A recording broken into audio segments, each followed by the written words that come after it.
Welcome to the Gospel According to Star Trek podcast. I'm Kevin C. Neese. And I'm David Atwell, and you're listening to episode 79, reviewing Star Trek Discovery Season 5, episodes 3 and 4, Jinaal and Face the Strange. We'll start off with some Star Trek news. And then we'll get into our audience question right after our main topic, Jinaal and Face the Strange. We're back and we're talking Discovery. Come and join us.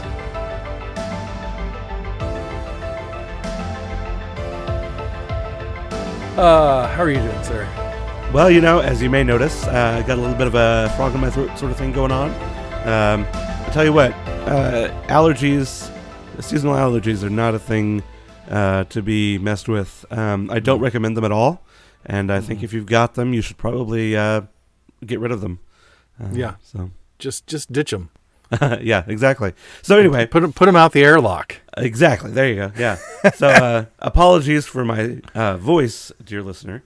That's okay. But we'll make it work. And if it makes you feel better, maybe I'm David from the past when he had a different voice, played by a different actor or something. There you go. That's right. Maybe you're being inhabited by a trill host. There you go. That's right. Ooh. And if Wilson Cruz can do it, Anybody, I can do it. No, he can do a lot of things I can't do. He can do a lot of things. Like probably the number of crunches he can do. It's definitely something. Yeah. Anyway. Yeah. We have last week we had Star Trek trivia. I believe this week I am feeling a Star Trek news vibe. You know what? Are you feeling that vibe? I think I'm feeling that vibe too. Okay, let's get into it. Yeah, unfortunately, we are starting off on a bit of a downer, on a bit of a low note. Star Trek luminary John Trimble, Bejo Trimble's husband, he who sort of helped to bring Star Trek back from the brink for its third season, has passed away at the age of 87. And our thoughts and prayers go with his family, and we definitely do mourn his passing. Yeah. Absolutely. I was really upset to hear about that because the Trimbles are, they're still active in the Star Trek community. Like they were at the Picard season 3 party. Yeah. They're still like, they've been so embraced by the fan community because they emerged from the fan community and have become kind of, Star Trek legends. Mm-hmm. Because of their role in saving Star Trek, because of their, because of their book that they wrote together, their books that they've done together, they're just, and they just have such a beautiful spirit as a team, as a pair. When they sit down for an interview and they talk together, there's such an energy between them. And I know Bejo is, I'm sure, when she's back in public, is going to continue to be delightful and wonderful and energetic. But that relationship between them was beautiful to see, and so it's really sad to lose John. It really is. So, God bless you, John. God bless you, Bejo, and I for their families. I echo everything that you said, and honestly, from what I've read online about his role in saving Star Trek, even though Bejo was the driving force behind the famous letter campaign near the end of season 1, apparently it was his idea to get that off the ground, and he and Bejo were married for 60 years, and they were. Like you said, they were sort of mainstays of Trek fandom, sort of almost to the level of an actor in the series. So it was they were a remarkable couple, and Bejo, of course, remains a remarkable person, and it's a sad day. Yep. Do you have something lighter to sort of bring us out of that? Well, yeah, I do actually have some lighter news, some brighter news about Star Trek people. LeVar Burton, one of our favorite Star Trek folks, is in a new documentary called Butterfly in the Sky about reading Rainbow. Ooh. And if you're listening to us as we put this out, you might still be able to catch it in a theater. Check your local listings. It is in a few scattered theaters across the country, but it will be coming to streaming and I think Amazon and things like that on April 30th. That's so right. that's That's exciting. Yeah, it's very cool. I don't know. Have your kids seen Reading Rainbow? They have not. I would love to show them. The problem is, it's not a problem really. I have no need to try to convince them to read. They have had no trouble with that at all. Yeah. So that is a good problem to have, frankly. Yes, it is. But yeah, no, Reading Rainbow definitely a mainstay of my TV watching life as a kid, and I've heard this documentary being favorably compared to "Won't You Be My Neighbor," which was 2018 about Fred Rogers. Yep, it was 2018 50th anniversary. Yep. And honestly, I think that was the most. I know it was a documentary. I think it was the most important film of 2018, and really? I stand by that. Wow. And it was really that moving to me. Yeah, and that's great. With Butterfly in the Sky being favorably compared to Won't You Be My Neighbor, I'm really excited to give this a watch. Mm-hmm. Yeah, I am too. I really, really want to see it. Leah Schnellbach of Reactor gave it a really good review. We'll link that in the show notes. But Reactor, by the way, if you don't know, is the old Tor.com. It's now reactormag.com. They kept Stubby the spaceship, but they wanted to differentiate themselves from the other Tors, and also Tor is a weird name, so they did Reactor, which still has Tor in it. So that's kind of news there. But yeah, my family and I got to see LeVar earlier this year. And or late last year, I guess actually it was. Oh, that's so cool. And it was fabulous. He came to our hometown, and just did a sit-down conversation with the local universities, and it was just wonderful. I had the best time. And he's, I only saw him from however many hundred feet away, but he was still absolutely magical to be in the room with him. And well, in every interview that I've ever seen with him, every time I've ever seen him, as himself, obviously he was excellent as Geordi in every appearance, but every time I've seen him as himself, he just seems positively captivating, magnetic even. I've listened to a few episodes of his LeVar Burton Reads podcast, and he does an amazing job with that. I cannot get over. There was a one he did called Drones into Plowshares, and I still think about not just. I mean, the story was really good too. He was reading somebody's short story, but just the way that he read it and the way that he put so much life into it, it was just remarkable. And so yeah, I would love to get a chance to hear him in person. Yeah, that would be awesome. Keep an eye out; it does happen. But he's fabulous. This is going to be great. And you mentioned the Fred Rogers documentary, Fred Rogers biography, The Good Neighbor, was read. The audiobook was read by LeVar. And wow! You just couldn't have picked anybody better. Sure. No. Yeah. Absolutely. So yeah, he really has that spirit. So. But on to direct Star Trek news. I think you have some direct Star Trek news to share with us. Yeah, from the sad to the uplifting to maybe the infuriating. So the Kelvinverse, the J.J. Abrams universe with Star Trek 2009 and its sequels, they've announced a release date for the origin story of that universe. The only problem, as I noted in our team Discord, there's already a project about the origins of Starfleet in the Kelvin universe. It's called Star Trek Enterprise. That is right. And the great thing I love about the Kelvin timeline is that it draws on Enterprise so much and connects itself so solidly with Enterprise. I mean, when I went to see 2009 for the first time, I was like, wow, this is a very, and I'm sure I've said this on the show before, but I was like, this is a very credible 22nd century to Enterprise's 21st, or 23rd, 22nd century to, or 23rd century. Sorry, this is a credible 23rd century to Enterprise's 22nd. They felt really connected. Yeah. And just aesthetically, and just in terms of their sensibility. And Admiral Archer's prize beagle.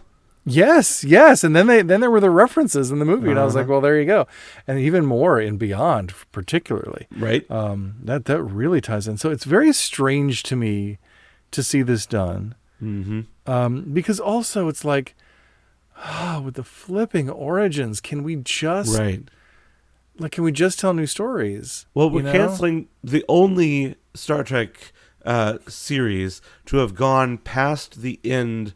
Well, I'm sorry, not the only. Now I guess it'll be the third one. We've canceled all of the Star Trek series now that have gone beyond the end of Voyager, which ended in what year was it? 2001. The all three of them, Picard, Lower Decks. It ended in. Yeah, you're right. Picard, Lower Decks. Picard, Lower Decks, and now Discovery are the only three series that have gone beyond the end of that, and we've canceled all three of them now.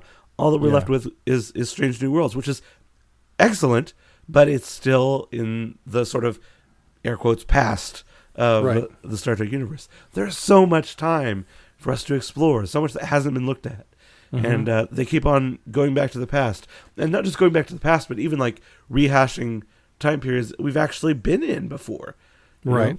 So I would really love for, and look, I get it. I understand that, as an executive, you want to go for something that is going to hit.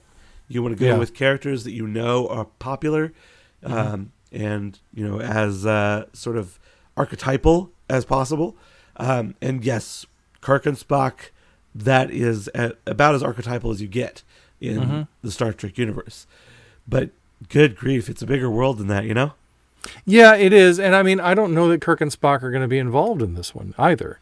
True. That's the other thing, because there's nothing about any of the original cast being involved. And of course, this is at least the third new Kelvin film that's been announced since Beyond. Yes. And I still want to see the one that Simon Pegg and Doug Young were writing as a follow-up to Beyond. That's the movie I want to see. I agree. I haven't found any of the other ideas that interesting.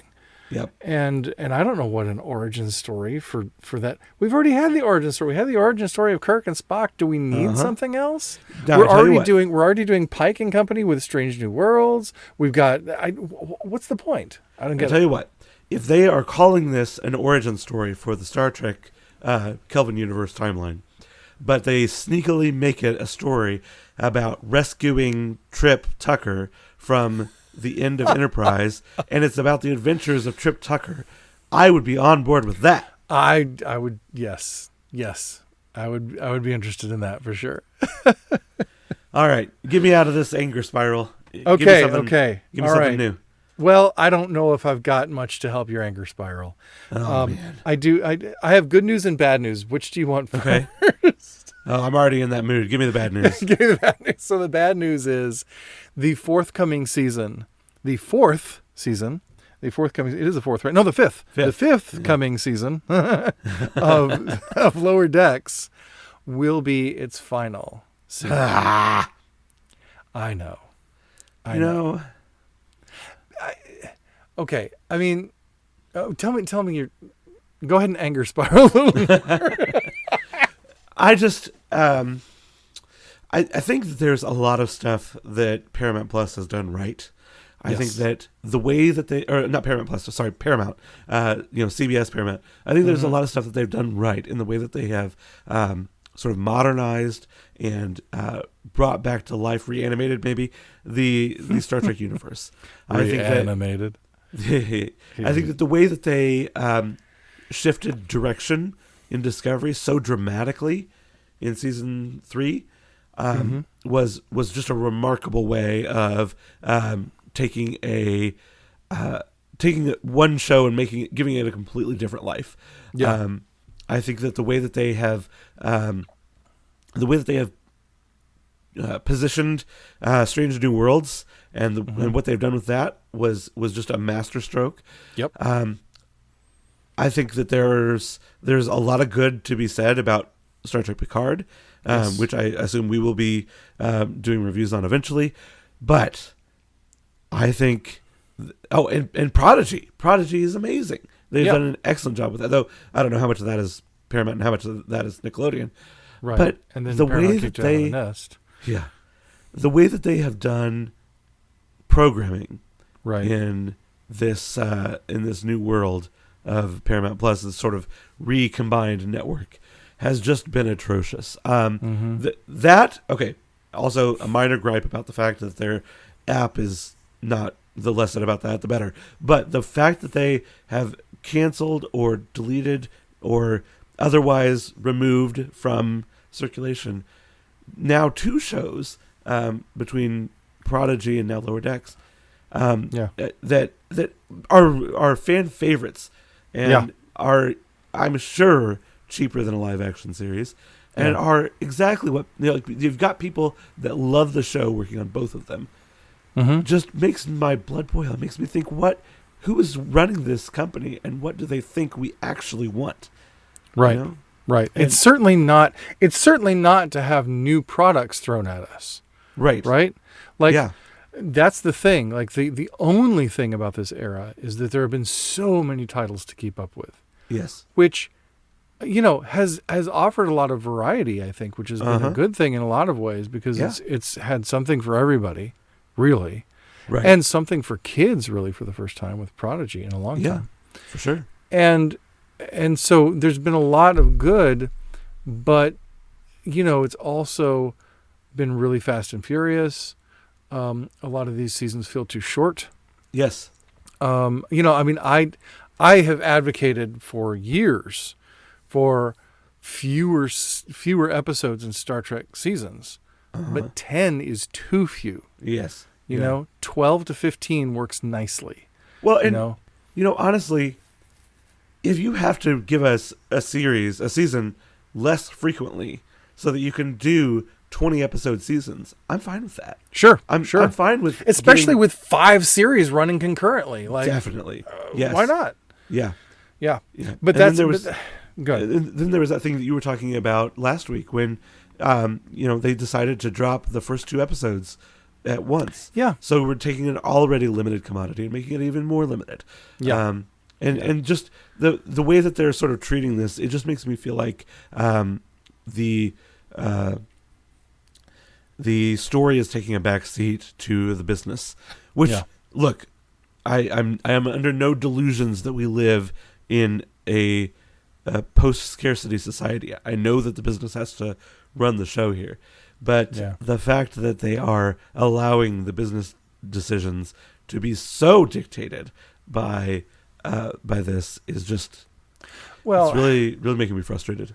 it's not just the push and pull between story and business, or the creative and the executive, but it's a systemic problem that, while I was writing entertainment news, I became very conscious of throughout media right now. I think Disney's probably the biggest example of executives wanting desperately to manage their properties well, for maximum profit, but doing that with such a tin ear to what fandom actually wants and engages with, that they end up undoing whatever good they do and shooting themselves in the foot, and then finding things getting top heavy on their streaming services and not profitable because they've produced too much too fast. Yeah, and then That on is- the other side of that, you've got HBO, which is just not producing anything and actively canceling projects and shooting themselves in the foot the other way. Yeah. A whole lot of foot guns going on. Yeah, there really Hollywood are. these So days. it's part of a whole. Yeah, for sure. It's part of a whole industry-wide thing with streaming and everything, that people are just still trying to figure out how to make this model work for them. Yeah. And I think too much change too quickly is not a good way to test a system or a series. Yes. So, Yeah, you have sure. something like Willow that comes out for one excellent season and then gets completely pulled, like not Right. just canceled, Yeah. but deleted. Uh-huh. And it's like, what are you even trying to do? Yep. What's your point? And of course, a lot of that is so, well, we can claim fewer assets at the end of the year, so we Right. pay millions of dollars less on our taxes. Yeah. And look, I Spiffy, recognize that you this know. is not the biggest problem that we have facing our country No, right now. of But course can we not. please close that But- tax loophole? Right. Right. Well, there's a lot of big tax problems that we are facing, but the point is, yeah, there's definitely, I feel like it's a mismanagement situation. I feel like, it's just, I don't know. But at the same time that we can say all of that, I also have the sense, if you look at the progression of the characters throughout Lower Decks to this point, and how many of them are getting promoted, and how many of them are moving up in their careers. Mm-hmm. All of these people were set up as people with potential, Yeah. and they're all starting to realize it. How long can we let these characters grow and keep them the underdogs? At that's a certain point, I feel like the Lower Decks migrate to the middle and upper decks, and we no longer have a series about the kids at the bottom rung. Yeah. And so I feel like this is probably in line with a narrative arc that Mike McMahon already had in mind, and this may have been planned this way from the beginning, and it just so happens that we're unhappy about it because it's another 5-season run for a season we love, for a series we love. Yeah, and if this was Mike McMahon's plan all along, and he feels like the characters have run their course, or maybe if this is another meta joke, and the next series Mike McMahon is going to be show running is going to be called Middle Decks, and it's going to be about Boimler and Mariner and Rutherford and Tendi, as bridge crew on the Cerritos. Yep. I'd be fine with that. I'd be fine with that. But yeah, as it is, it just seems like it was announced, like you said, with a very 10 ear toward what the fans actually want. Yeah, and sort of supporting what you were noting. Mike McMahon, sort of his statement on this was, "We remain hopeful that even beyond season 5, Mariner, Boimler, Tendi, Rutherford, and the whole Cerritos crew will live on with new adventures." So, there is a door open there. They're not saying that this is the end, right? And now, could that mean comic books or whatever? Sure, but it also could mean that there's something else coming. Who knows? A Lower Decks movie. A Lower Decks movie, fantastic idea. Maybe a live action Lower Decks. We've already proven that Tawny Newsome and Jack Quaid have the physical chops to be able to pull off that animated character in live action. So I think everybody in that cast could play their character live action. Definitely. I really do. Absolutely. Yeah. Yep. So it's a definite possibility, and whether that happens or not, I don't know if that's, if that statement you read is so much that there's hope at Paramount as much as there is hope in Mike McMahon's mind. Well, the man is also know. kind of a force of nature, from what I understand. That's true. I mean, he sort of manifested this on his Twitter account, and Right. and turned into what it is. So, Right. hey, sounds great. Yeah, I'm all for it. Whatever he does. wants to do next. You know? And speaking of Strange New Worlds and what the fans want is more Strange New Worlds, and we are getting it. Season 4, at the same time they announced Season 5. The Lower Decks is the last season. Season 4 is the next season of Strange New Worlds that is already greenlit before Season 3 has dropped. I'm sure I've made it no secret to the people who have heard me talk about it. Strange New Worlds is my favorite Star Trek right now, and I'm thrilled to see a Season 4. Yeah, I am too. I'm thrilled to see a season. Right. I'm thrilled to see a Season 3. But exactly.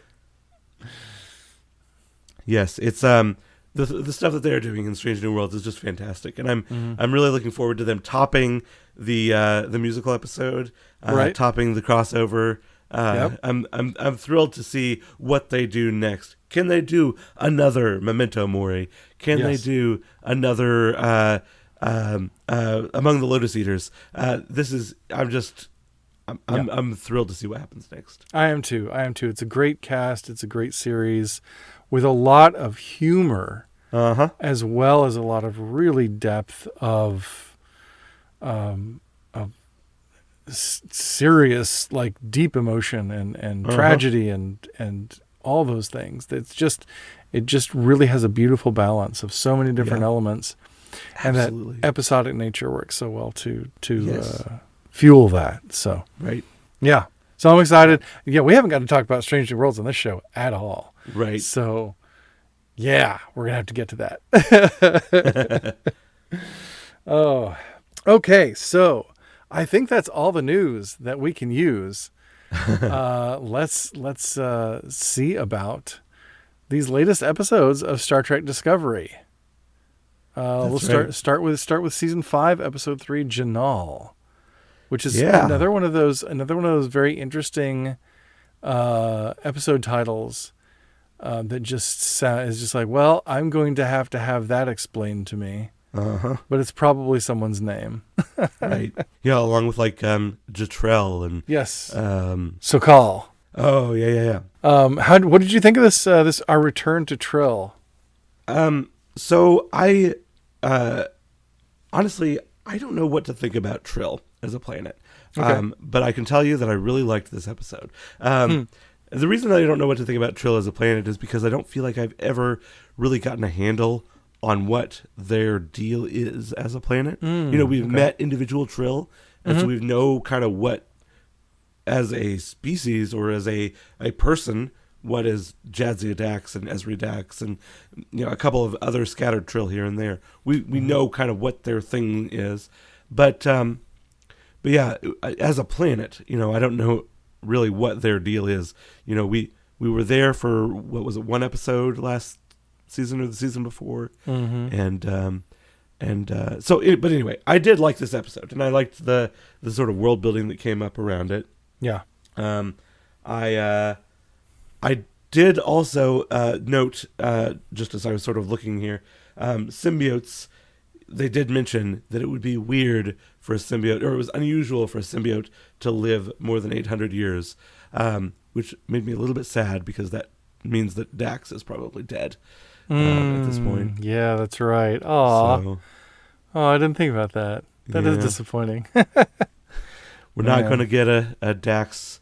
Obviously it's not going to be Ezri, but we're not going to get a new Dax, Right. unfortunately. Aw. Um, I always love seeing a Trill episode in Discovery because I like seeing an Adira episode. But this wasn't as much of an Adira episode, actually.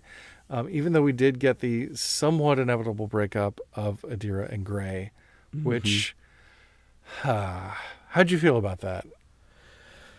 I mean, they were obviously sort of foreshadowing that from the beginning of this season. Yeah. And to be honest, I kind of felt like it was, I kind of felt like it was, like you said, inevitable, but I almost felt like it had ended last season anyway.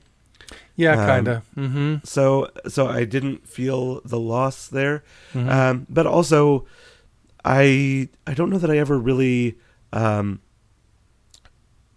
don't know that I ever really saw their relationship as anything more than just that, young love, first relationship that you get into.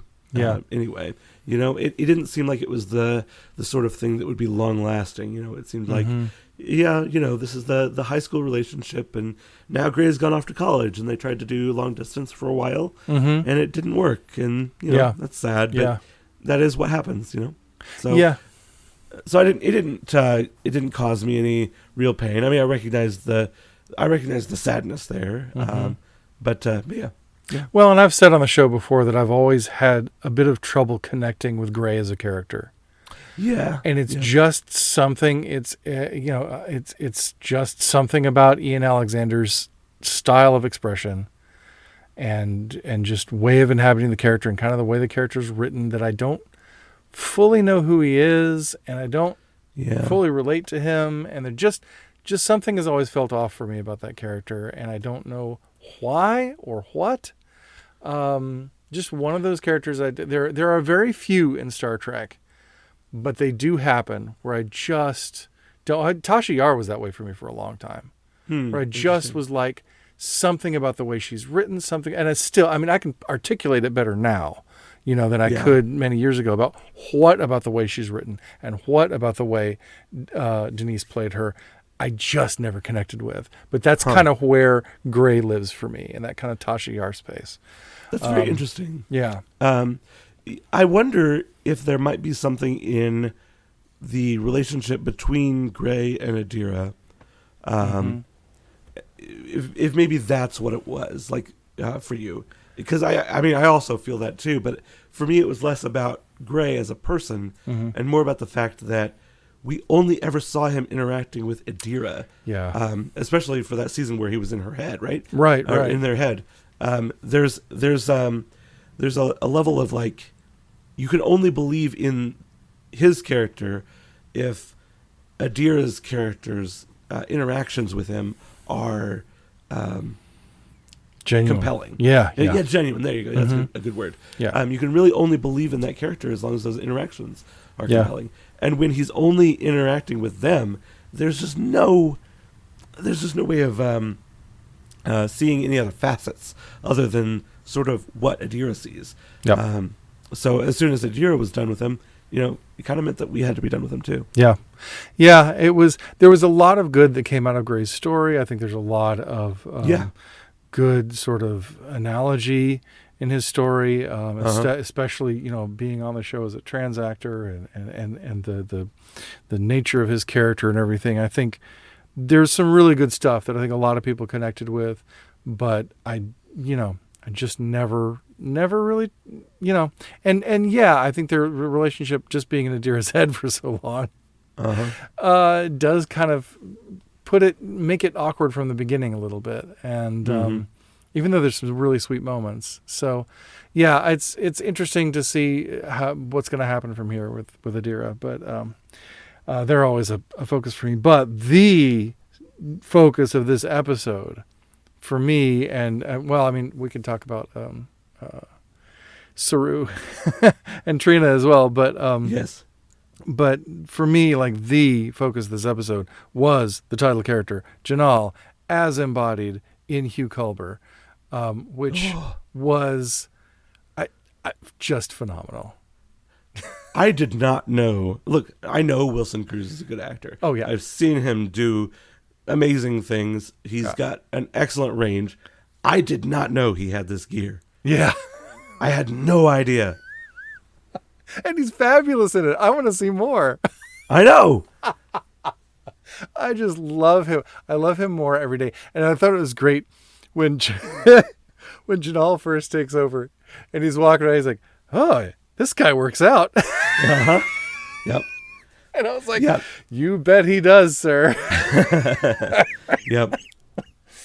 Well, I was. They've had a couple of jokes about that in the show before. Yeah. Back when Hugh first came back from the dead, right? About how he's a perfect human specimen now. Like, just sort of poking fun at the fact that, like, yes, this guy obviously has a very impressive workout routine. Yes. But this, they just took it to another level at this point by actually putting great. The words in his mouth. Yes. That was great. I did like the little bit of, like, storycraft in the fact that, like, in order for us to know that Hugh is now being inhabited by Jinaal, we get the little unzip, right? Yes. So as long as he is Jinaal, he's wearing his uniform unzipped. Yeah. And then for that entire time, until he is back inside the symbiote, he is unzipped. And I thought that was a really clever way of showing us this is actually a different character now. Yeah. And I mean,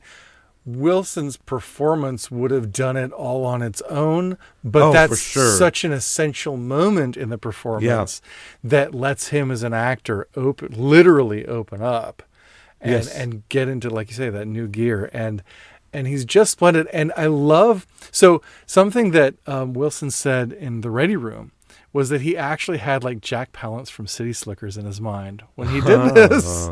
Yeah. And when you watch it again with that in mind, you go, oh, okay. And Yep. but there is that that sort of like it's not that his there's this vaguely mercurial sense to his personality, so that he's always on this edge between sort of relaxed and comical and kind of sinister or serious. It's always just Yeah. right in that groove. That's true. And so it makes it, at various points in the episode, uncertain whether we can trust him. And Yeah, I that's a good way to put love it. that. I love that he becomes this sort of, mysterious character. We're like, wait a minute.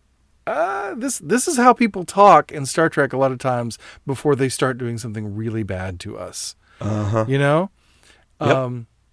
And I think that is great because for me as an audience member, it threw me off of the scent of this is all a test.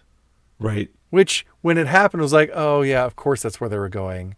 Right. And yet in the moment I didn't get ahead of them because I was Yep. so fascinated with, oh my gosh, what is up with this Jinaal guy? Can I Right. trust him or not? Is this going to go Yeah, this way? Yeah, it's great. Well, and right on the heels of Mike's observation and sort of recollection of Bones's line from Wrath of Khan, would you mind telling me whose are the right hands? Yes. You know, that could have very well been a way that they took it with Jinaal, of him saying, you know, no, there is no next clue. I'm here to kill you or whatever. You Right. know, the I have to make sure your quest ends now. Right. That could have very well been the way that they did it. But I thought it was interesting that they decided to allow them to keep going, and I think I don't think I can go a whole lot further without calling back to Curzon Dax inhabiting Odo Yes. in Facets, Yes. because I thought that was now we've seen two. What is the thing called Jantar? What's the ritual. I can't think of the name of it, but yeah, we've seen. Jantar or something like that. Yeah. That we've seen two instances of this, right? Across Star Trek now, and both times we've seen this sort of show-stealing character who is sort of allowed to cut loose a little bit more from his sort of usual role, and really enjoys inhabiting it, right? And both times we've had the curiosity of like, does this person actually have like the best interests of our main characters at heart? Yeah. And I thought that was a really interesting way of sort of drawing, again, like I said last time rather, drawing on our existing mythology within the Star Trek universe to sort of show us a new take on an old sort of thing that we already have within the mythology. I thought that was really cool. Yeah, I really like that. That's something that Discovery does well, is re-exploring things that have existed in the past. I mean, this whole episode I'm going to say this whole season is re-exploring, the progenitors from TNG, and we've gone back. We did Unification 3 and all that kind of stuff. So, and even returning to Talos 4, and so. I could go on. I'm going to start listing more episodes, but there's a lot in Discovery where, and I think in the earlier parts of it too, when the series was so drastically different from what we'd seen before in Star Trek, it helped anchor it in Star Trek mythology and remind us that yes, this is Star Trek. When we have a very Star Trek episode and we do it. But going into those things we've gone into before, but in a fresh way and in a new way and in a new context and with a little more depth and with a little more detail and which, is not unsurprising given the interest of all of the people making everybody making Star Trek, everybody making every single Star Trek series right now is a fan. Every single person is well versed in the Yeah. history of this franchise and loves it. Uh-huh. And it comes through in all these stories that reach back to all these threads and pull on them and find beautiful things. But Discovery has done a really good job of it. And this episode's a great example. And I think it's one of the better Trill episodes in Star Trek history, really. For my take, you have tons of episodes with Trill characters, but ones Sure. that really delve into Trill culture and the relationship with the symbiotes and all that. Yeah. Something that Will Wheaton said as he was interviewing Wilson in the Ready Room. And if you're not watching the Ready Room, why? Because it's fabulous. They've cut them down to 15 minutes this year, which I don't like because they're normally half an hour. But they've kept the meat of it, which is the interview, and just kind of gotten rid of a lot of the other stuff. But there's still behind the scenes stuff, but the interviews are still really meaty and really good. And that's really the heart of the Ready Room anyway. So it works out beautifully. But he was talking with Wilson and he said, and I'm going to paraphrase, but he said, my view of Culber is that he is this very sort of rationalistic guy, this very scientific guy who nonetheless very much wants and is very curious about a spiritual existence and an extra dimension to life. And Wilson said, yeah, absolutely. And this episode really put Hugh in conversation with that, that internal struggle, because I mean, just watching, I think this is the great, one of the great things about this episode is the detail with which we see this ritual take place. It's very similar to the ritual in Star Trek 3 that, extracts Spock's katra from Bones and puts it in Spock's body. It's that sort of thing that speaks to this other layer of our existence. And I just think of that shot, that's coming in on Hugh's face, when the the spirit is overtaking him, for lack of a better term, because this is this is all very mystical. There is a biological thing that's happening somehow, but this is also very mystical. And Star Trek has never shied away from that. And Hugh is left at the end of this episode going, am I comfortable with mystery, basically? And he kind of lands on, not really. I kind of at least want the sense that when there are mysterious things out there, somehow, some way, we're gonna figure out what that means and where that comes from. Interesting. I got a different vibe from that at the end. Maybe I was sort of mistaken. Well, maybe I was mistaken. That's what I felt like he said. What was your impression of that? I thought he was sort of almost marveling at it. And yes, like obviously he had this need to sort of like integrate that into his like understanding of the universe. But I got the feeling that it was more like he gained a better understanding of his abuela. Yes. He had a better sort of understanding of what mysteries sort of lie beyond. We were talking last time about how Michael Burnham has had that sort of character arc toward being more comfortable with not knowing, not something being unknowable. And I thought that he had, obviously difficulty with that, but I didn't get the sense that he was struggling with that in a really, I don't know, negative way, in a way that was going to negatively affect him over time. I wouldn't necessarily think of it as negative. I would just think of it as, I recall him saying something specifically about whether he can just sort of let mystery be mysterious, and that, I'm kind of interested. I'm interested in exploring those things that are mysterious, but I really do still kind of want to know where the mysteries come from, and I do want to feel like there's Oh, sure. an explanation of some kind, Yeah, and I relate to that very much, you know. definitely. Well, and I think that's God given, right? Yeah. We have a desire to know God, and especially absent any recognition that He exists, that drive is going to be channeled into exploring His creation. Mm. And I think that there's a beauty in that because it means that we have a unifying thing to pursue. Now, whether that means exploring His creation through the stars or under the sea or subatomic or in interpersonal relationships Mm. or in history or anthropology, Mm. I think there's a drive in all of us to explore God's creation and even to create alongside Him. So to tell stories and to explore God through that creation.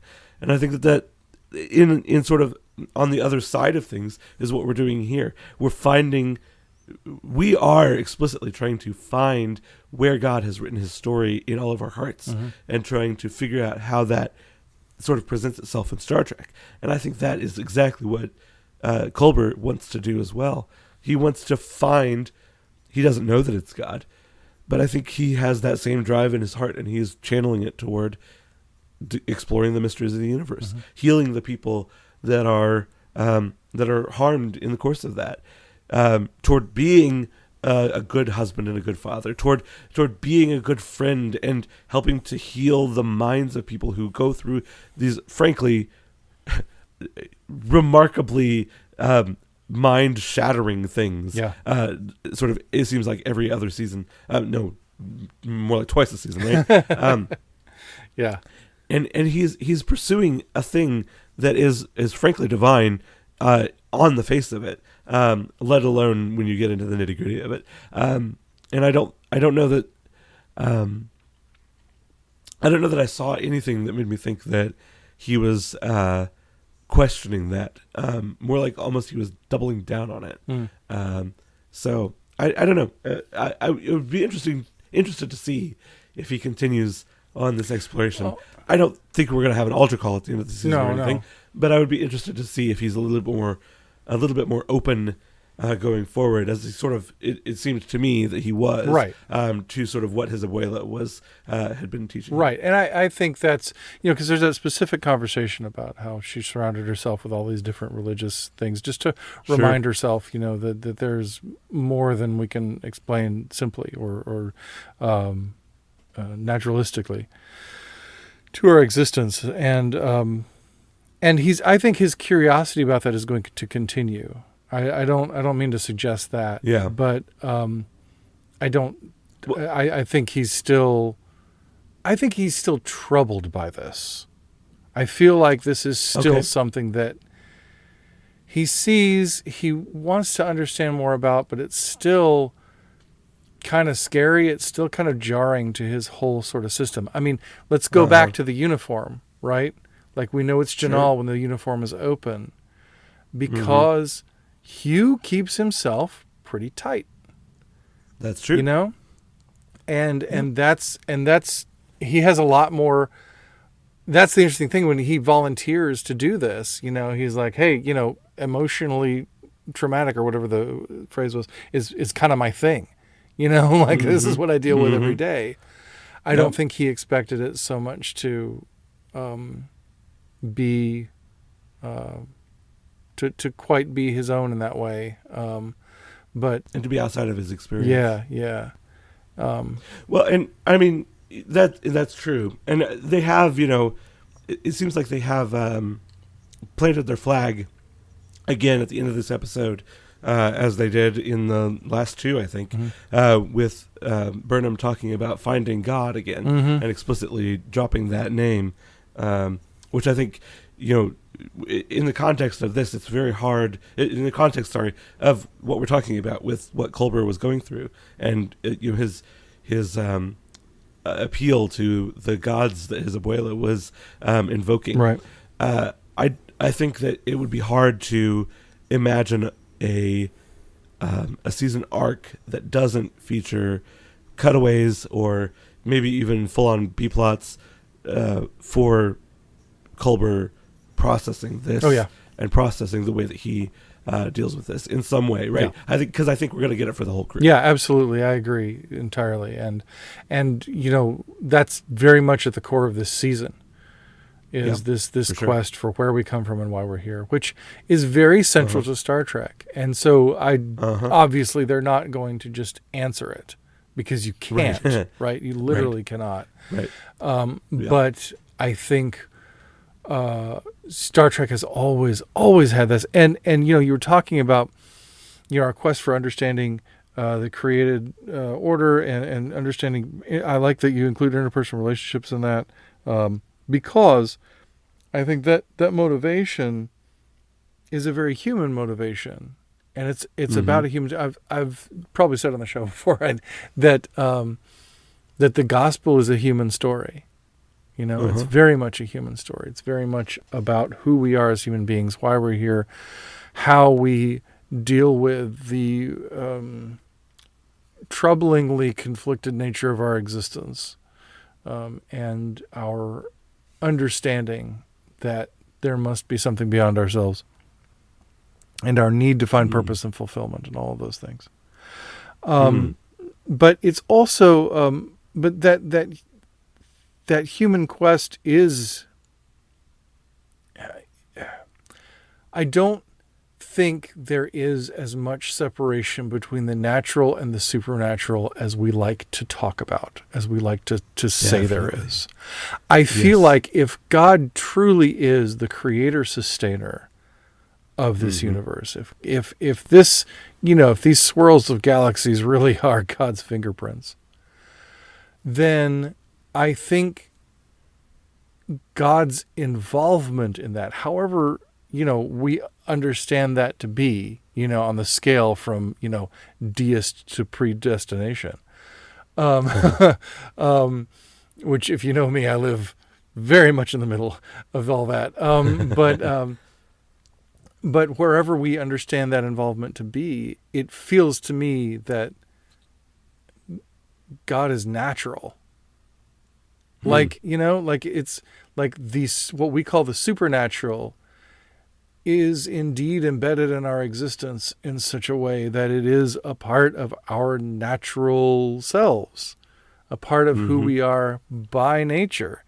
And I think we make a mistake when we think, okay, well, we're going to rationally look for ways to understand our species and our existence, and that's great.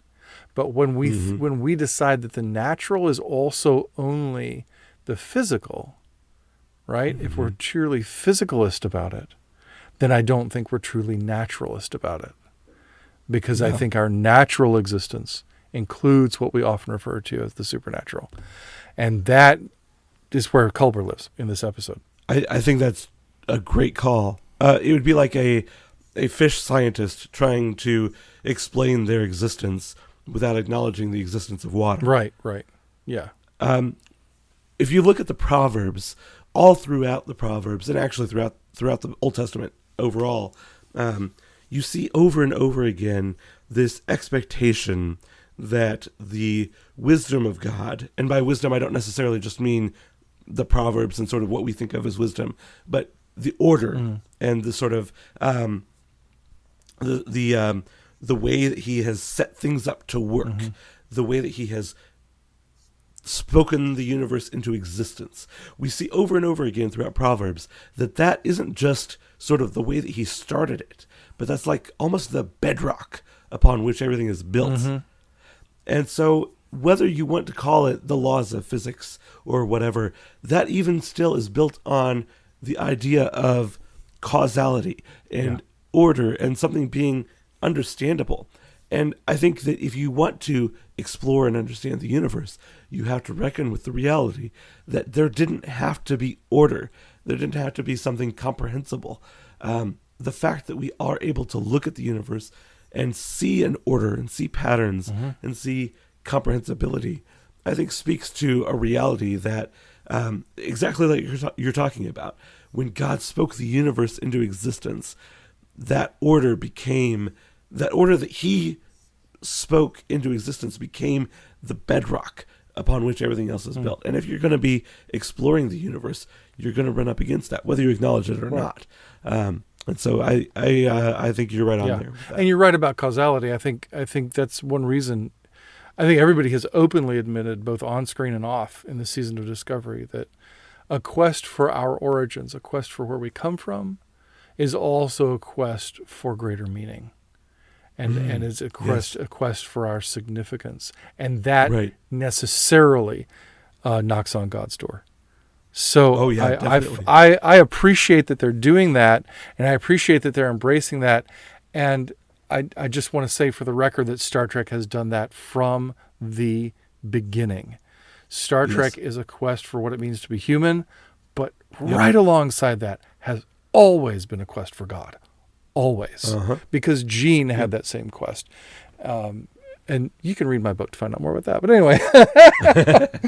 And that quest for meaning, I think we're also going to see that, they've sort of put that flag down again about Stamets and his discussion with Commander Rayner that about how, controlling the progenitor's technology, basically he's saying, without saying, it could be his legacy. It could be the thing that moves him beyond this, scientific luminary that he was at the beginning, just this sort of has-been, right? I think that was sort of put down again. And again, talking about finding meaning and discovering a way of moving beyond just this sort of what we are now. I think that's definitely what he's looking for there. I did find it a little bit of almost a clang when he then goes on to talk about, and on top of that, it could even be used to bring somebody back to life, which felt like so much less.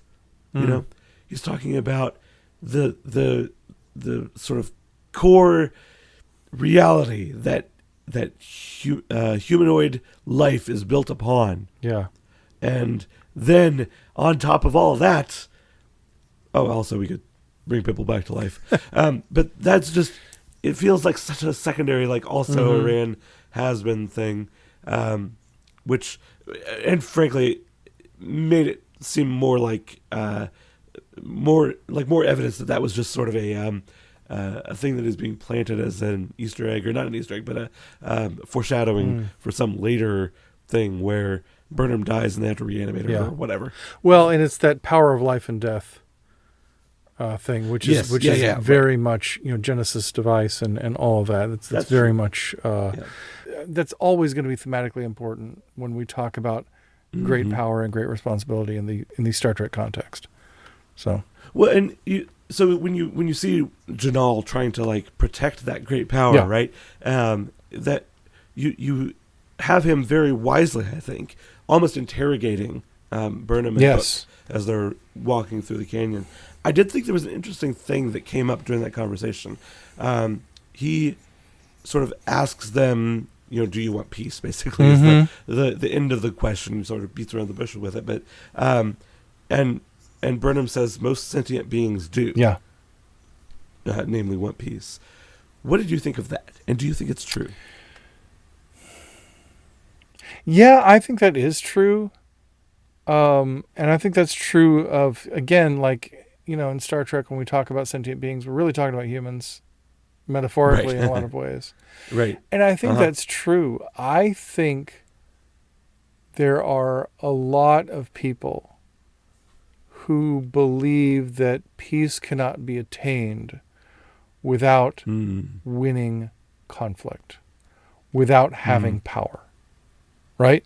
So I think we do want peace. We do want, my son and I were talking about Lenin. he's been studying various things in history, and we were talking about Lenin and how he started out with these great ideals, and these great good ideas for how human society can flourish and how to bring everybody together. But then, instead of applying those ideas in order to bring those things to fruition, he did not cooperate with other people.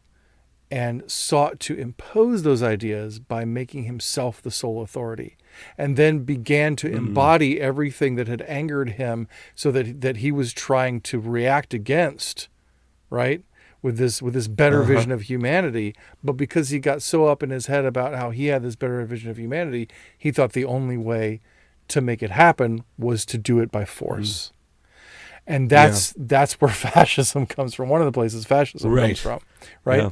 So a lot of people who use force, and a lot of people who contribute to oppression in this world, think they're doing it for the cause of righteousness, which leads to peace. So even though there are a lot of people in this world that want conflict, it seems, even though there are a lot of these people who have that will to power mentality, much of that comes from acknowledged or unacknowledged desire for what we would term shalom, the world being unified and on an even keel and together. And if I have to force the world to be together, then it'll be together. Even if my idea of peace is me being in charge and having everyone doing my will, I still think that's the way to not have conflict, is for everybody to just bow down to me. Right. So I think all of these motivations that we have as human beings to do all these terrible things are often distortions of that deep, pure, true desire for shalom. So I tend to agree with Burnham that most sentient beings really do want peace. Because again, when you talk about somebody like the Emerald Chain, right? You're talking about groups of people, or you talk about certain eras of the Klingon Empire or certain eras of the Romulan Empire, things like that. You're not talking about a large number of the Cardassians. You're not talking about necessarily this massive number of people who all want this thing. You're talking about a small group of people who use their power to motivate others to enforce their vision on other people. And it's like we talk about the long tail in marketing terms, where you have the few that are up top that take a huge chunk of the market, but then there's this long tail of other people who take up smaller bits, and the long tail is actually more than the few at the top. Right. Ultimately. Right. So it's that kind of thing, I think, with populations as well. So there are smaller, like Saru is this ambassador to these smaller worlds. That's important, because these smaller worlds who don't have strength together, the more they can band together. This is something the Federation does that's a good in the universe, to band these smaller, less powerful people together so that they can have more power as a group to enact good, not to will it over. So even looking at the Borg can spread to millions and millions and millions and millions of individuals, right? And be this huge, massive force. But there is this tiny seed of sentient AI that is the reason the Borg exists. And it's embodied in the Queen. And so that's really, most of the Borg is just forced into this. So again, I just feel like those kinds of evil movements that we see are a few people who are enacting these things badly. But even at that, a lot of those people look at the Borg, they want order. They want peace. They want to end chaos. They want cooperation between the synthetic and the physical. All these things that sound nice on their face, except they're doing it by force and by draining people's souls. So, it's just kind of a minor detail there. So, long-winded way of saying I tend to agree with Burnham. Yeah, I think I mostly do too, especially the fact that she said most sentient beings too, or do rather, because my initial thought was I didn't get to fully form this thought before, the insect monster things attacked, and we had that awesome transporter foo sequence and that was all that sort of stuff. I love that. Fabulous. I love that. So I didn't get to fully wrap my head around it, but my initial thought when Michael said that was didn't this whole series start with you, Michael Burnham, pointing out how the Klingons would never treat the idea of peace with any sort of authentic response or any sort of respect. There was always going to be this level of antipathy toward the idea of peace from a Klingon. So she says most. Maybe she doesn't include the Klingons, or maybe she means that the Klingon idea of peace is just different from the human idea of peace. That the Klingons want to be free to and peaceful to have these glorious wars or whatever that are not the sort of knockdown drag out of the Dominion War, which also got a name check in this episode. That they want to be able to have this. They want to be able to have a type of peace that is still war somehow. I don't know. I thought that was an interesting dichotomy there. The fact that the Klingons exist. She dated a Klingon, right? Yeah, true. Well, it's interesting that you mentioned both the Klingons and the Dominion there, because they function very similarly, right? Especially if you go back in the early days in the first season of Discovery, because their goal is a kind of peace. It's an isolationist peace, right? And it's based in purity. Right. It's this idea of this pure existence of just us and everybody else get out of our way. And if you mess with us, we will overtake you and we will subjugate you so that we can continue our purity. But the way that the Klingons are different about that, though, is that when they are absent a war with an outside they go force, looking for it. They'll either go looking for one or they'll fight amongst themselves, right? So they have a psychological need to be in battle. We saw that with Worf, even the most peaceful Klingon. So I think that there's obviously this is not going to break the episode in any way. I just thought that was an interesting little and I'll say this about the psychological need of Klingons. Let's be clear that is a socially and culturally inculcated psychological need that is not an intrinsic feature of the species, of the race. And Worf... I feel like they've gone back and forth. Well, Worf in season 3, I think, is a great example of that. Worf in season 3 of Picard. You know what I'm saying? True. That's true. Good point. It's because there is a tendency in Star Trek to have a particular mode of being that delineates a particular alien race. And this is a problem as we extrapolate our thoughts to other human beings, that we actually racially profile people in that same way, to say, you're from this area, you think this way. Oh, you're this gender, you want this.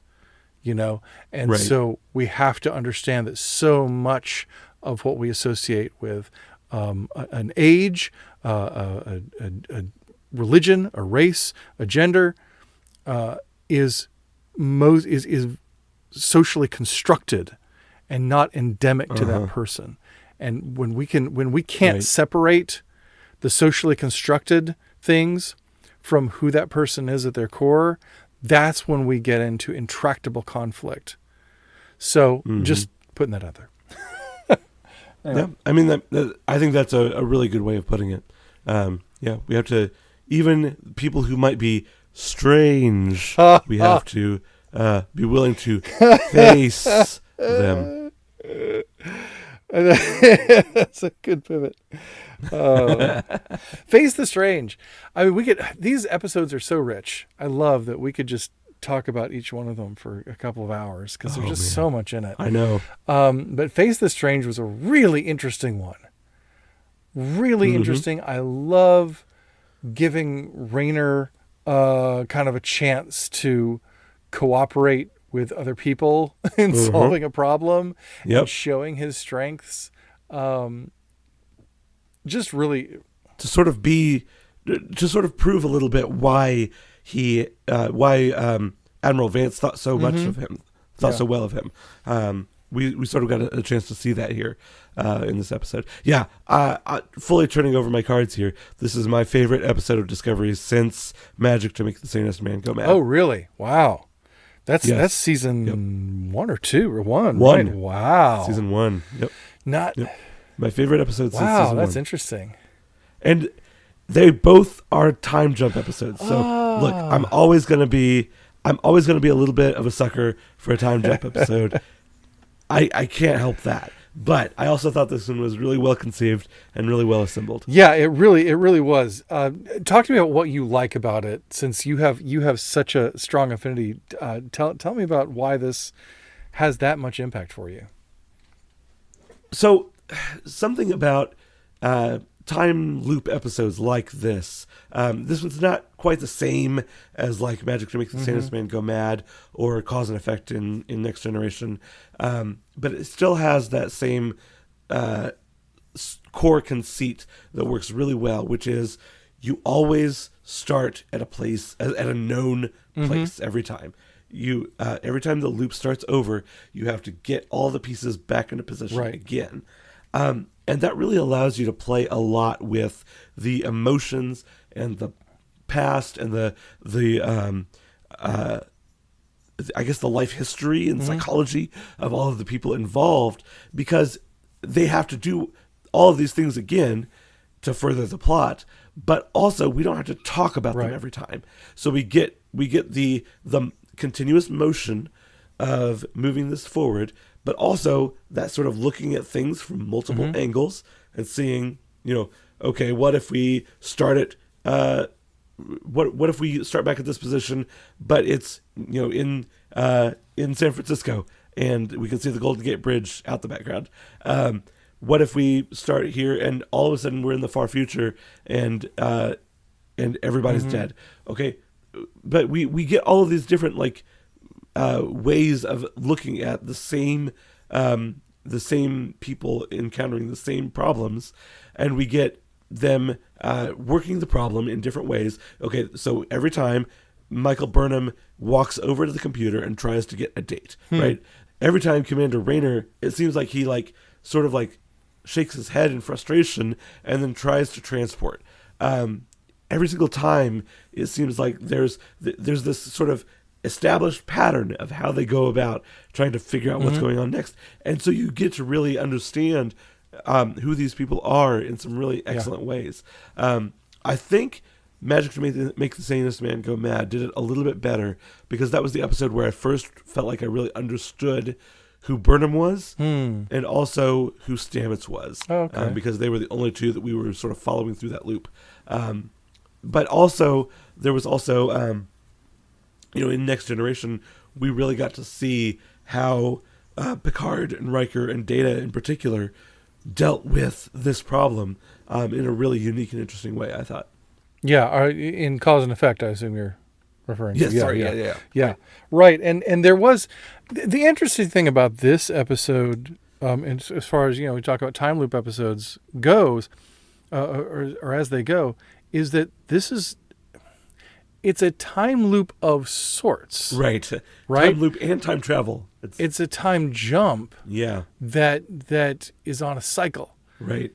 And so we go. It's shades of All Good Things. Oh, that's true. Good point. Because we're jumping across, and it's very interesting that this happens in the last season of Discovery too, because we're going back and having a greatest hits of Discovery. Right. In this episode. So I thought, wow, I don't think they knew at this point that they were ending on this season. And yet here is this perfect, culminative, sort of episode, to kind of take a tour of Discovery. And it's interesting to go through those eras within this episode and give this series, which has suffered from, head writer after head writer, writer room after writer room, changing, and executive producers leaving, and shifting this way and shifting that way until it finds itself in its third season, which that's a Star Trek tradition right there. Sure. not every series carries forward, but a lot of them do. But to give it a sense of cohesion, so that we can draw out some of the thematic things that have made this a whole journey. And jumping to the future the way we did, I don't know if you caught what Easter egg that was. Calypso. Yes. Yeah. So that was really fascinating to me because I'm like, because Calypso has always been this mystery hanging out there since I think like the second season, Yeah, something like first that. first or second season. Calypso was out Um, there. I think We it might had be between second and third because it might be I it think might we be knew about the Red Angel and like we knew that they'd gone into the future, but like it was in between. So yeah, okay, yeah, that makes sense. I think. So I think something like that. But yeah, we first or second season Calypso happened. And if you haven't seen it, by the way, in Short Treks is really, Uh-huh. really worth watching. The Discovery ones Mm-hmm. are particularly good. So if you haven't seen it, go review it. It will inform your understanding of Face the Strange, Mm-hmm. which is one of the best titles. I love that title. Really? But Tell me oh about yeah, that. I don't know. It just sounds really cool. It's just a really cool sounding. I don't know if it fits the I don't know if it's the episode that well, but I just love the title. That was the thing It's for me is I it's just didn't feel like it fit the episode very well. yeah, I didn't. It was a very weird title for this episode, but I love the title. But anyway, but Calypso has always been out there as sort of this disturbing view of where this series is going to end up. Mm-hmm. I'm like, well, that kind of sucks to learn like early on that everybody's going to die and the ship's going to be derelict in space. Like Mm-hmm. that's depressing. Right. And then for this episode to come along and say, no, that's if the future gets totally screwed up. Yeah. So this season, we're keeping Calypso from happening. As sweet a story as that is, Right. it also necessitates the death of all our heroes and the derelict nature of Discovery floating out in Right. space. And Yeah. who knows what's happened to the Federation, right? Right. Because of that. So we don't really want Calypso to happen. Right. So this episode tells us, Calypso doesn't have to happen. And that Yeah. I really liked. And it kind of has shades in that of Year of Hell, Yes. which also got a little bit of a name check in this episode, talking about the chronophage. Oh, yeah. But yeah, that has it feels like a similar sort of I don't know, world building where we're talking about the road not taken, what might have been. Yeah, that I hadn't made the connection that like this means that Calypso doesn't happen now. Right. But it does also part of the problem, I guess, that people bring up a lot of times with Year of Hell is that, well, it resets at the end. The reset button means that it doesn't matter. But no, it does matter. I Yeah. mean, because it's just as real as, first of all, it's just as real as the rest of the story, right? Right. But also, it is real in as much as the characters' reactions to things are real. And yes, in Calypso, we don't get any of the, like, we don't get any of the usual cast. Zora, I think, had only just barely appeared a little bit up to that point. She wasn't really a member of the main cast. We didn't know anything about any of the other characters, really. They don't even mention Michael Burnham's name. I think they just, Zora just calls her my captain or something like that. Yeah. So She refers to the crew. And I don't know. I actually think Calypso introduced Zora. That's my memory. But I that could might be wrong. true. But in any case, it does still matter because it still tells us something about the universe, about the world. Yes. And gives us some world building about this person who's in an escape pod and the way that all of that sort of goes. So I really thought that was a really interesting way of sort of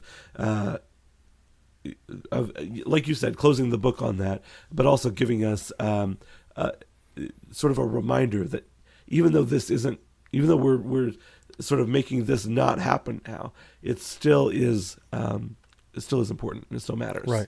Well, and the thing is, it can happen, and still, we haven't That's true. fixed it yet. Yeah, that's true. But we've now put our characters. This is the interesting thing. We put the characters from the series. We've confronted them with that reality. Yeah. Now they know what we've known all this time Right. about the Calypso eventuality. Yeah. So That's that true. gives them the power to do something about it, which I find fascinating. And it also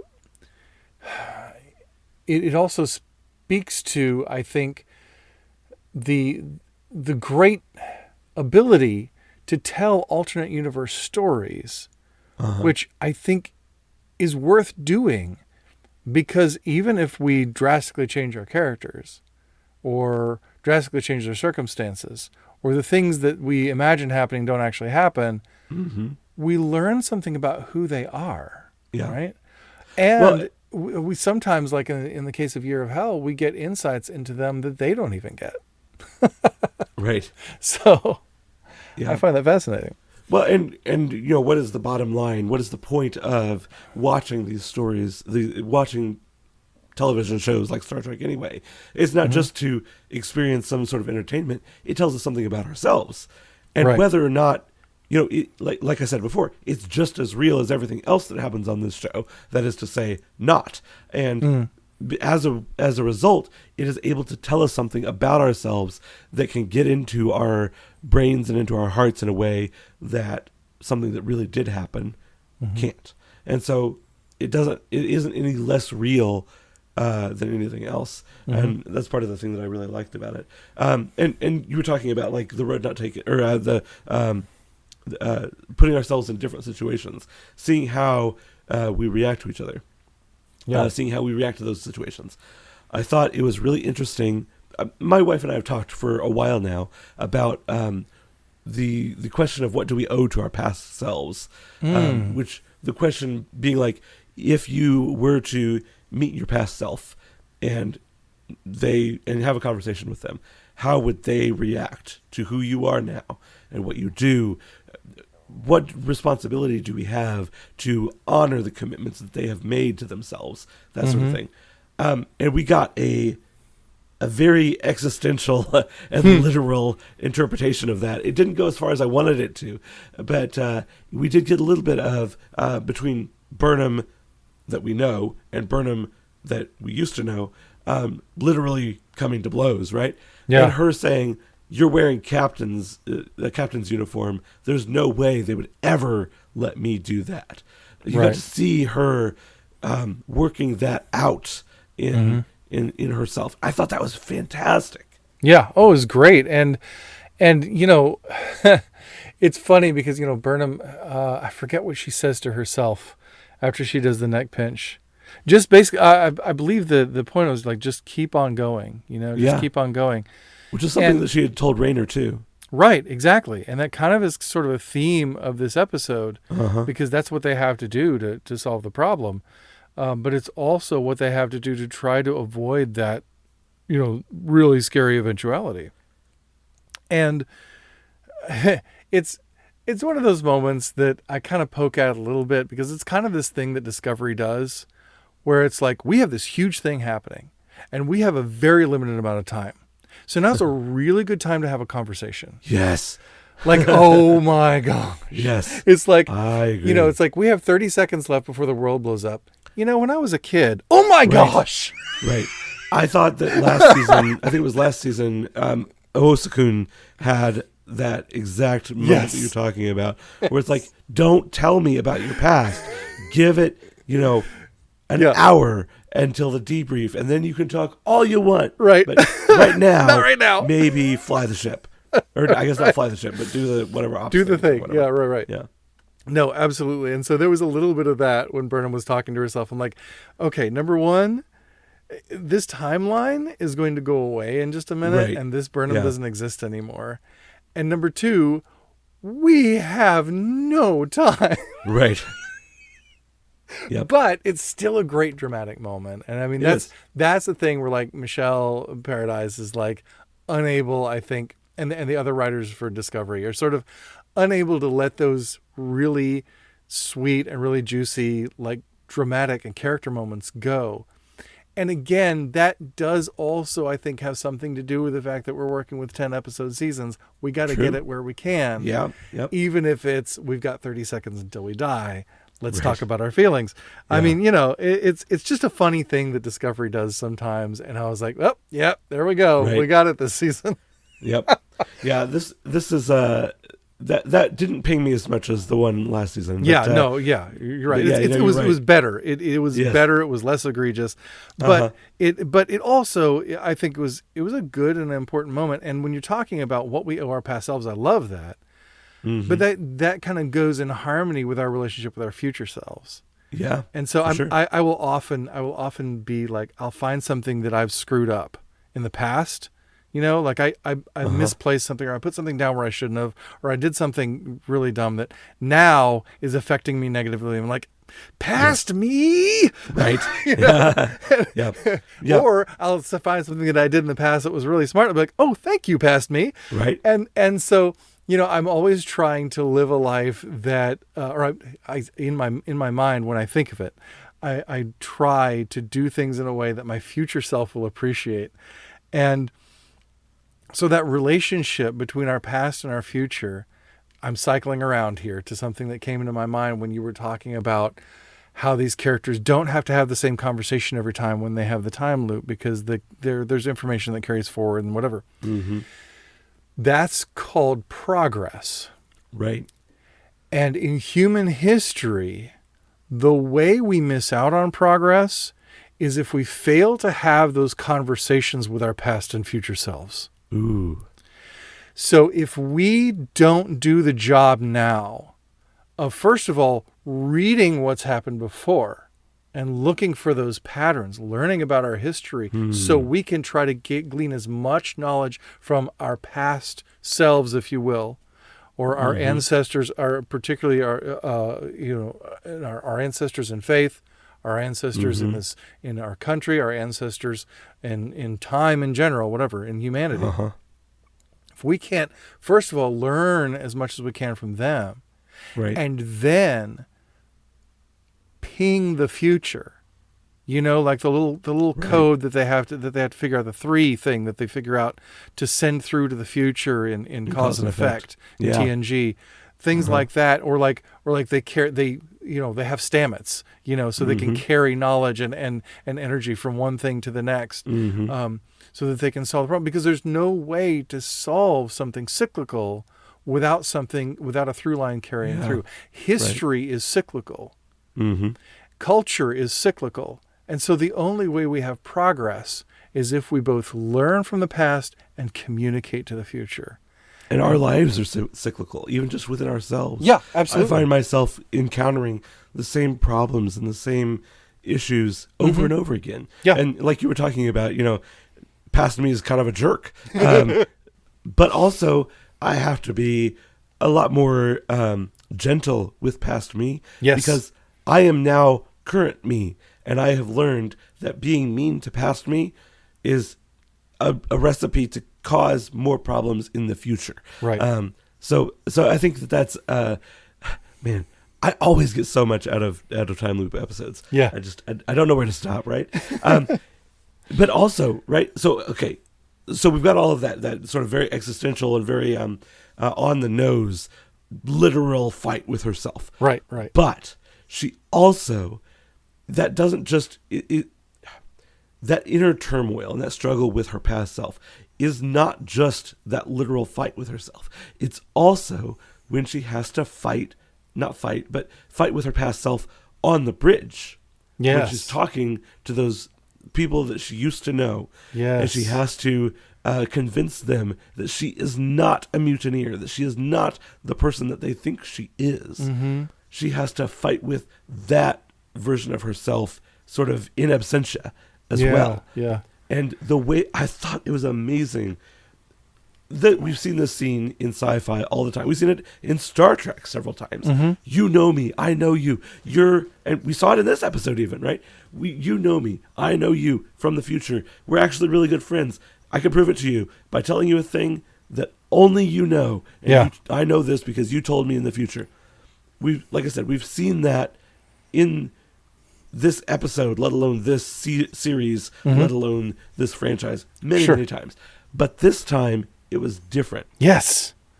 Burnham has to mutiny again, right? Right. Okay, we got to move right past that one. I can't talk about that. Because the way that she connects with Ariam is not a memory. It's not a thing that she has remembered, that she learned from Ariam. Right. It's a choice and a reason. Right. She learned she was able to connect with Ariam, and she was able to convince her, not by citing some, like, oh, you were in Hawaii before you had a shuttle accident. That's why you got the thing. Like, okay, fine. But the fact that she was able to say, you put your life on the line and you sacrificed yourself for us, and everyone else saying, no, we wouldn't let her do that. We wouldn't let it get to that point. We would stop her or whatever. And her saying, no, I get it. Mm-hmm. That does sound like me. Yeah. And that's a part of me that I haven't revealed to you before. Right. It was just, it sort of blew me away in its simplicity. Yeah. Because she wasn't saying, I know you and I can prove it because I know this fact about your life. Right. It was saying, I know you and I can prove it because I know how your mind works. Right. I thought that was beautiful. Well, and she wasn't even trying to do that either, really. I don't think she was just kind of explaining, like, she just mentioned, like, we lost you and we think of you every day. Like, wait, how did I die? How did you lose me? You know, that kind of thing. And she tells her, I think that's how it goes, and she tells her, you know, this is what happened. This is how you're like, wait, no, she died. That's impossible. Everybody's like, no, that's, you know, and she says, no, this is what happened. And this is how it went. And she's not trying to convince her necessarily of anything. She's just trying to tell the truth and be honest about what happened with Ariam and what Ariam did. And I had a little bit of a different read on that. Okay. I thought she was trying to convince her. Oh, maybe she was. Go ahead. Maybe she was. You know, hey, I mean, that is kind of her goal the whole time. Yeah. Sure. For sure. But she's telling her what she did in what is Burnham's past, right? Mm-hmm. And it's not, like you say, it's not fact-based, you know, in Right. like, you know, some trivia thing or whatever. Right. It's about revealing her character in a way that she would read, that the people around her would not. Right. And that makes all the difference. And I love that. I do. I think that was a very different take. It's great. It was great to see that go a little differently, you know, and be done again, taking something we've done before and doing it in a fresh way. I really liked that. I really appreciated that. Well, if the truest thing about us is how we react to the worst adversity, is how we act on our last day. Yeah. If that's the truest thing about us, I don't know if it is, but if it is, then Michael Burnham learned something truly true about Ariam. Yeah. There on Control's station. Yeah. Yeah. She learned something really, really true about her. Yeah. And I think that was really remarkably presented in the way that she told that story. And Ariam said, no, oh man, you know me. Yeah. Like this is a you're not just telling me about my future in a way that surprises me or anything like that. This is, that all tracks. If the situation is as you say it is, that all tracks. Yeah. I thought that was fantastic. Well, and Ariam's sensibility too, right? To be able to think, I mean, she has that logic engine as well. You know, to think, why would somebody who was trying to trick me tell me this thing? Right. You know, about some thing they can't prove, about some past I didn't live, that's in my future. You know, it's that, and all of that together, I think really helped to make that moment work. Right. And like you say, this story does such good work to, you know, put our characters into positions of having to trust each other, into positions of having to grow together, having to, you know, the situation demands that you edit yourself and get over yourself and stop getting in other people's way and, you know, lean into the better parts of your nature, and work together and quickly. And just seeing Rayner particularly really lock into that flow is great. Yep. And I'm sorry, but this is random, but I just love the moment with Jet Reno when she's like, "Are you in a time loop right now?" Yeah. And Paul's like, no, I'm Right. just hypothetical. I thought that was fantastic. Honestly, he had some of the best one-liners, like saying, "I'm honestly kind of worried that my crew doesn't know that a spore meltdown is a Yeah, thing or isn't a a thing." spore leak. Right, and also when he comes in and he says, "All right, I am very grumpy, just Right. absolutely irate, and I need to be left alone." And everybody just sort of treats that as like yeah, that tracks. All right, cool. He's like, No questions. yeah, I was a little bit different before I got the spores. It's really Right. funny. Yes.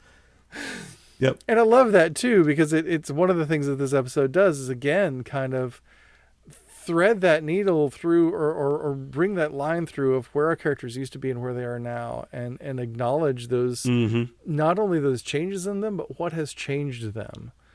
Right. And Yeah. I think that helps it all feel of a piece really, really nicely. And I like that very much about this episode. And I feel in a season that's ending the adventures, at least in this series, for these characters, I think was a great way to go, whether they planned it that way or not. So Well, and with Burnham and Stamets in particular, you also got to see how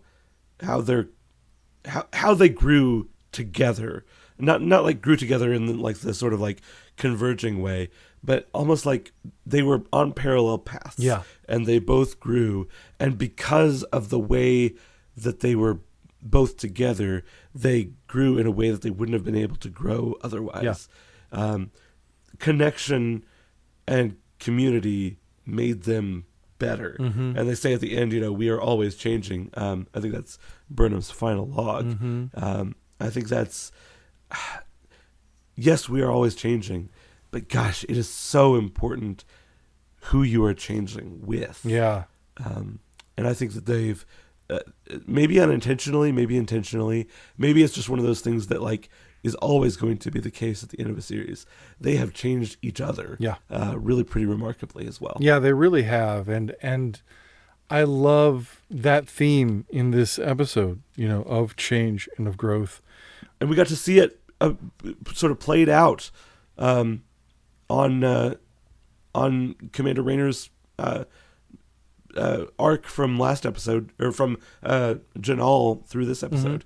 We got to see him go from like, I don't care about anybody else on this crew, I just care about doing the job, to like the midpoint of like, okay, begrudgingly I agree, maybe there's some point in knowing the people in the crew, Right. to at the end of this episode, if I don't know my crew really, really well, I'm lost, right? You just see him take that whole arc. I thought that was really a really cool way of presenting the whole arc of this of his character, mapping it out across this episode as well. So. Yeah, and that's very much like his journey, and I remember his conversation with Burnham at the end where she's saying, we've kind of found a way to have a balance. We've kind of found a way to be emotionally available to one another, even in the crisis situations, and somehow and find strength in that instead of letting it break us down or keep us from doing our jobs. And I feel like that's very much the overall thematic growth arc in Star Trek. Just growing toward greater balance. Yeah. I mean, Spock is the singular example of that. If you go from Spock in, original series, well, even going farther back to Spock in Strange New Worlds, Right. toward Spock Prime in the Kelvin universe, moving toward and growing toward greater balance seems to be, and greater encompassing more possibilities within yourself. You think of that great Spock line that is not a Spock line but is a Spock line. There are always possibilities. From Star Trek II, which is actually, I was thinking about this the other day, what a glorious stroke of providence that was. That Harv Bennett, when he was writing that line, had only films. I think was it Harv or Nick that wrote that line? I think Nick Meyer might have written that line. I don't know who wrote the specific line. But. I remember Harv talking about it and having seen it in an episode and pinged on it. So I feel like it was him that contributed that line to the movie. But anyhow, the point is they only had films of the episodes to watch, and you could only watch them in a screening room. And so he was drawing on his memory. And it's the line from Galileo 7, there are always options. And he changed it to there are always possibilities, which is a far more opening, right? Thing. But that idea of encompassing possibilities and opening up to the and really, as Spock says in Star Trek 6, having faith that the universe will unfold as it should, so that you are a part of something that is larger than yourself, not that you are trying to force something into being that depends on you. And there again is a form of balance that comes up in Star Trek, the balance between the individual and the community, the individual destiny and the human destiny, and how those things work together and how those things work in concert. It's this beautiful conversation that all of these vast number of writers have been having with one another over the course of the 55 plus years of the history of this franchise. But in this episode, we get these little microcosms of that, of seeing Michael grow the way she did from this very binary view of what is and is not possible, this very strict view of how logic applies, and then opening up so much to where possibilities might lead her, because without that, she wouldn't have become captain. She wouldn't have allowed herself, without Saru, and even Lorca believing in her, she wouldn't have allowed herself to open up to those possibilities that let her step forward into that captain's chair. And it's the same thing, and Rayner's going through a similar thing. He had a very strict view and a very narrow understanding of how things have to be done, and he's opening up to greater possibilities and learning. And there's balance then coming too between Burnham's way of doing things and Rayner's way of doing things, and they're learning from each other and they're benefiting each other. They like to quote, the evangelicals like to quote in men's stuff, the iron sharpening iron thing from the Bible, because it sounds very masculine, wrong, but, stereotypically masculine.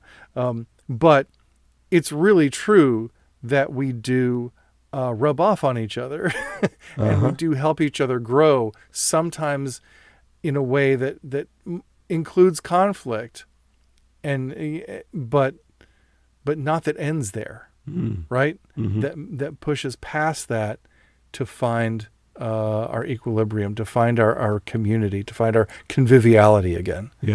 By making space for one another. So I find that fascinating. So I think that wraps our conversation for both Jinaal and Face the Strange. And I'm excited about whatever episode this week is happening on Star Trek. We're lagging a little behind, but doggone it, we're putting these episodes out. And some of you have already been getting in touch. Some of you who have supported us in the past and have gotten in touch. And we've gotten a couple of different questions from listeners. So I think we should open ye oldie Gospel According to Star Trek mailbag. All right. And answer them. Yeah. Open a channel. All right. So one of our listeners asks, do you think in the streaming world that 5 seasons has become the standard like 7 used to be? Or to put it another way, has 5 become the number of completion over 7? I like the Hebraic callback there. I don't know. What do you think? I don't know. Certainly in the Star Trek world, I'm wondering if 5 might start to be the ceiling. Alex, when we were getting all these new series out, Alex Kurtzman was saying, well, we're never going to have more than 5 series at once. And I'm like, is he just fixated on the number 5? We're not going to have any more than 5 seasons either? I don't know. Yeah, I don't know. I don't know that I have a really great understanding of the business of production right in the modern world. Does a contract longer than 5 years, is that just not something that actors are interested in? Maybe. Is it tough to maybe contract or order more than that on an organizational level in the in the production companies? I don't know. I don't know that I have a really good insight into what the reasoning for that might be, but it definitely seems like they are skewing shorter. Yeah. Yeah, I think they are, and I mean the seasons are skewing shorter, and the season orders are skewing shorter. Yeah. I think that's really true. I feel like a lot of that is this desire to put out new product all the time.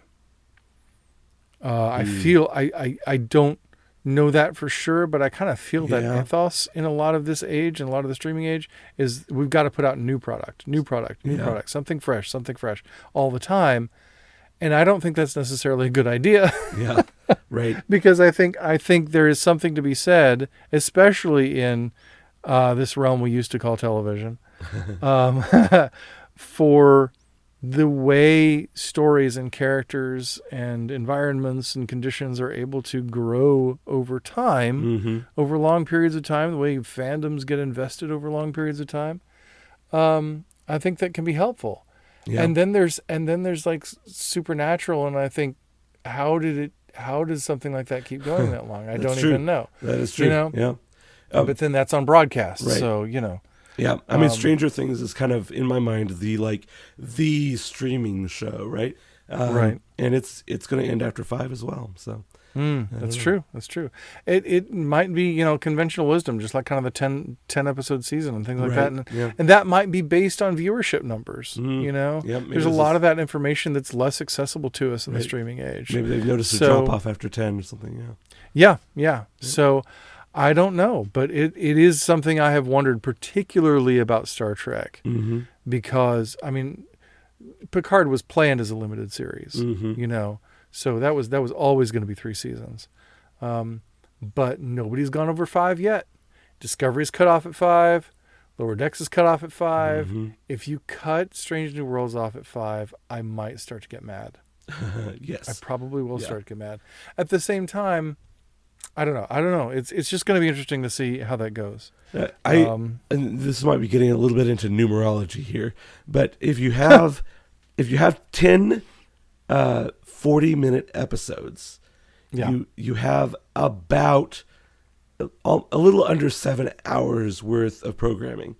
And so you would then, in that case, theoretically be able to binge an entire season in a day, right? You're probably not going to watch a Okay. whole lot more than 7 hours of TV in a day. So I wonder if that might be what they're going for. Maybe, except if you'll notice, the Discovery episodes are all clocking in at about an hour right Oh, now. that's true. That's true. They're all just right at an Yeah, hour right now. That's true. Of course, it's interesting, especially early in its life, Discovery had sporadically different episode runtimes. Yeah, that's true.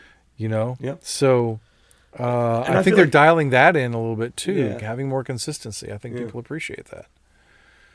So even though we have the liberty to do certain things, should we do them?